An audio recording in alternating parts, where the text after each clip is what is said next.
بسم اللہ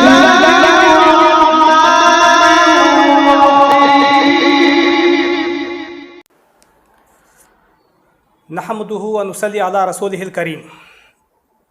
محترم ناظرین، گھر کا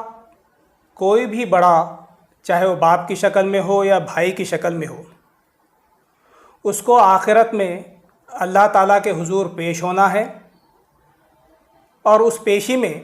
اس کو اپنے گھریلو ذمہ داریوں کا پورا حساب دینا ہے۔ اس سے حساب مانگا جائے گا کہ اس نے اپنے گھریلو ذمہ داریوں کا حق کس قدر ادا کیا۔ ایک ذمہ دار ہونے کے ناطے، گھر کا بڑا ہونے کے ناطے، اس نے اپنے گھر والوں کی اصلاح کے لیے، ان کی تربیت کے لیے، ان کو جہنم کی آگ سے بچانے کے لیے، ان کو جنت کا مستحق بنانے کے لیے کیا کوششیں کیں۔ دیکھیے، خود اللہ کے رسول صلی اللہ علیہ وسلم کی ایک مشہور حدیث ہے اس سلسلے میں، وہ میں آپ کے سامنے رکھتا ہوں۔ اللہ کے رسول صلی اللہ علیہ وسلم نے فرمایا کہ بے شک اللہ تعالیٰ گھر کے ذمہ دار سے سوال کرنے والا ہے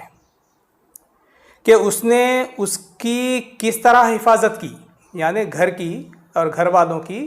کس طرح حفاظت کی۔ آیا اس نے حفاظت کی یا اس نے اپنے گھر یا گھر والوں کو ضائع اور برباد کر دیا، حتیٰ کہ آدمی سے اس کے گھر والوں کے سلسلے میں بھی سوال کیا جائے گا۔ یعنی یہ بات تو طے ہے کہ اگر ہم اپنے گھر کے بڑے ہیں، ذمہ دار ہیں، تو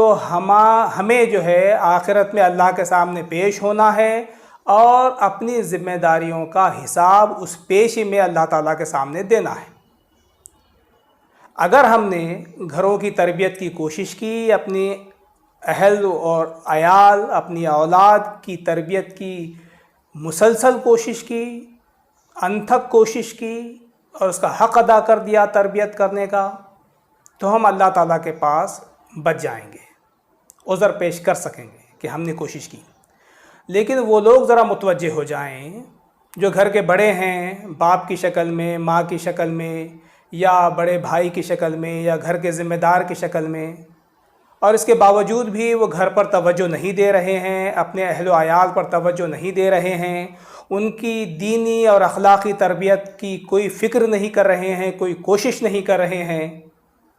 اور اس کے نتیجے میں گھروں میں بگاڑ پیدا ہو رہا ہے، اولاد بگڑ رہی ہے، جہنم کے راستے پر جا رہی ہے، وہ اللہ تعالیٰ کے پاس کیا جواب دیں گے؟ اللہ تعالیٰ کے پاس جب پیشی ہوگی تو وہ کیا عذر پیش کریں گے؟ تو محترم بھائیوں، ہم ذمہ دار ہیں، اور ذمہ داروں سے جب پوچھا جانے والا ہی ہے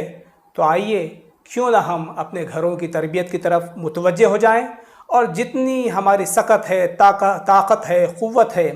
ہم بھرپور کوشش کریں کہ ہم اپنے اہل و عیال کی اچھی دینی اور اخلاقی تربیت کریں گے، اور ان کو جہنم کی آگ سے بچانے کی کوشش کریں گے، ان کو نیکی کے راستے پر چلانے کی کوشش کریں گے۔ بہت بہت شکریہ۔